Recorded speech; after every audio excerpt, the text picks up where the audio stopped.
ରାସ୍ତା କଡ଼ରେ ଛିଡ଼ା ହୋଇଥିବା ଟ୍ରଲରକୁ ପଛପଟୁ ଧକ୍କା ଦେଲା ତୀର୍ଥଯାତ୍ରୀ ବସ୍। 5 ଜଣ ତୀର୍ଥଯାତ୍ରୀ ଗୁରୁତର ହୋଇଥିବା ବେଳେ ଅନ୍ୟ କିଛି ଯାତ୍ରୀ ଆହତ ହୋଇଥିବା ସୂଚନା। ବାଲେଶ୍ୱର ଜିଲ୍ଲା ବସ୍ତା ଥାନା ଅନ୍ତର୍ଗତ 60 ନମ୍ବର ଜାତୀୟ ରାଜପଥର ସନ୍ତୋଷପୁର ଛକ ନିକଟରେ ଆଜି ଭୋର ସମୟରେ ଘଟିଛି ଦୁର୍ଘଟଣା।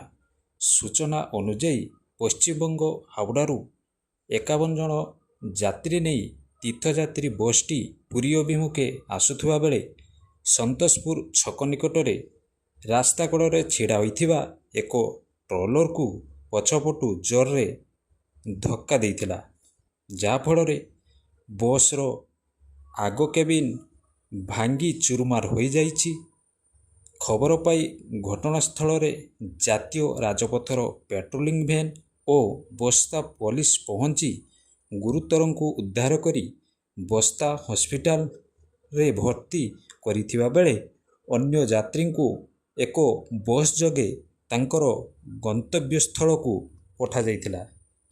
ଏହାପରେ ବସ୍ତା ପୋଲିସ 2ଟି ଗାଡ଼ିକୁ ଜବତ କରି ଅଧିକ ତଦନ୍ତ ଆରମ୍ଭ କରିଛି।